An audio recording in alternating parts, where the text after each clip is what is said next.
আজকের ভিডিওতে কথা বলবো সালার নিয়ে। জানি শুক্রবার রিলিজ করেছে, আমার একটু দেরি হচ্ছে রিভিউ করতে, তার কারণ আমি একটু অসুস্থ রয়েছে, আমার গলার ভয়েসটা শুনে হয়তো কিছুটা বোঝা যাচ্ছে। সে কারণে ফার্স্ট শো দেখবো ভেবেও দেখা হয়নি, যেতে পারিনি।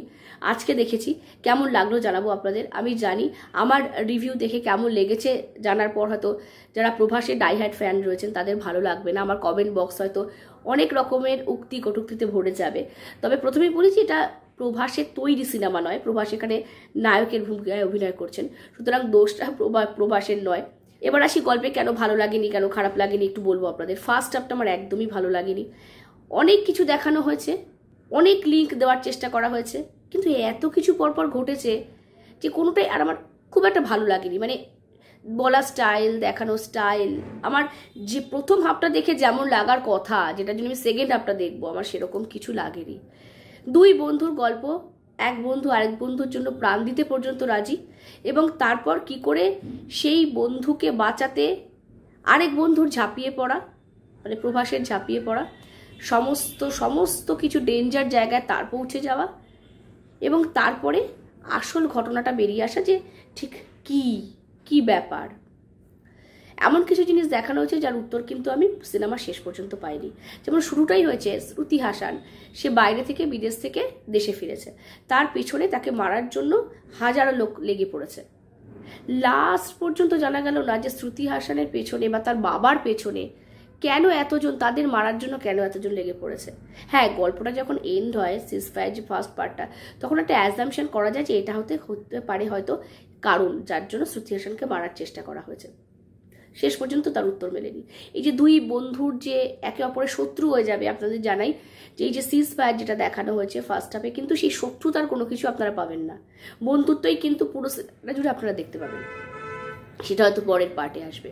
তবে হ্যাঁ, নামটা খুব ভালো ব্যবহার করা হয়েছে, মানে সালার সিজফায়ার যে টার্মটা, এটাকে খুব সুন্দর করে দেখানো হয়েছে।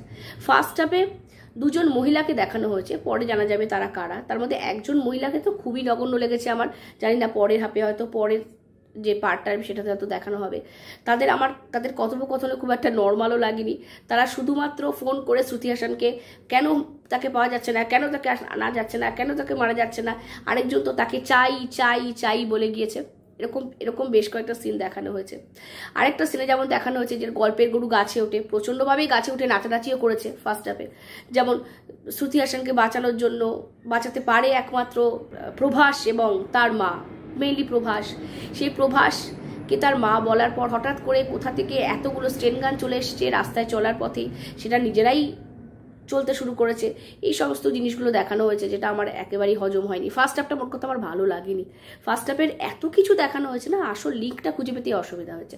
তারপরে সেকেন্ড হাফে খান স্যার দেখানো হয়েছে। খান স্যারের গল্পটা বরঞ্চ অনেকটা ভালো দেখানো হয়েছে, যদিও সেখানেই জটিলতা রয়েছে, সেখানেও কতগুলো ভাগ রয়েছে, সর্দার, তার নিচে কারা, এই সমস্ত বেশ কিছু দেখানো হয়েছে। খুব ভালো করে শুনতে হবে, তবে বোঝা যাবে।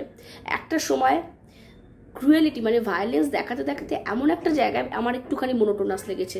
মানে সেই সমস্ত জায়গাগুলো যে মারধর করা হয়েছে, যেভাবে মারা হয়েছে, সে একটু একরকম লেগেছে।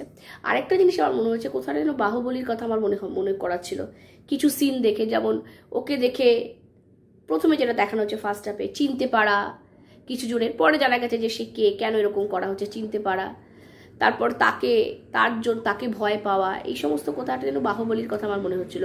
মহেন্দ্র বাহুবলী আর অমরেন্দ্র বাহুবলী, যদিও সেটার গল্পটা এত সুন্দর করে বলেছিলেন এস রাজামৌলি, তার সঙ্গে আমি মানে সেটার তুলনা কোনোভাবেই করা যাবে না। সেকেন্ড হাফটা তুলনামূলক ভালো।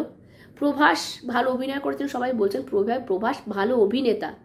আর এই সিনেমাতে তার যে ক্যারেক্টারটা, তাকে যেখানে দেখানো হয়েছে, মানে তাকে এমনি সময় তার চলাফেরা, তার কথা বলা, তিনি যথেষ্টই তাকে দেখে, মানে তাকে খুব একটা বেশি কিছু পরিশ্রম করতে হয়নি, কারণ তাকে এমনি দেখলেও যথেষ্ট গুরুগম্ভীর মনে হয়, কথা কম বলা মানুষ মনে হয়।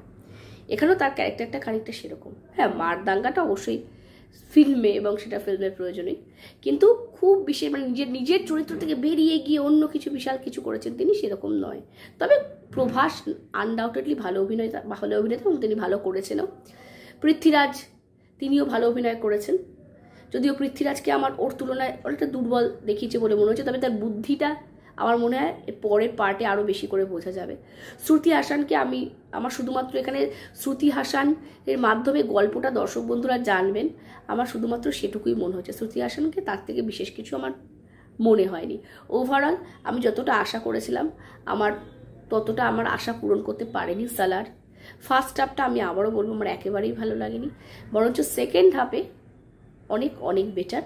তবে কোথাও একটা যেন এই এত ভায়োলেন্স কোথাও একটা যেন মোনোটোনাস লাগে, মানে গল্পটাকে আরেকটু কংক্রিট করে দেখানো উচিত ছিল। তবে সেকেন্ড হাফটা আমি বলবো ফার্স্ট হাফের থেকে অনেক অনেক ভালো। এবার তার পরেরটা আমাদের অপেক্ষা করতে হবে যে তার পরের যে হাফটা সেটা কি হয়। আপাতত এই পর্যন্তই, দেখা হবে পরের ভিডিওতে।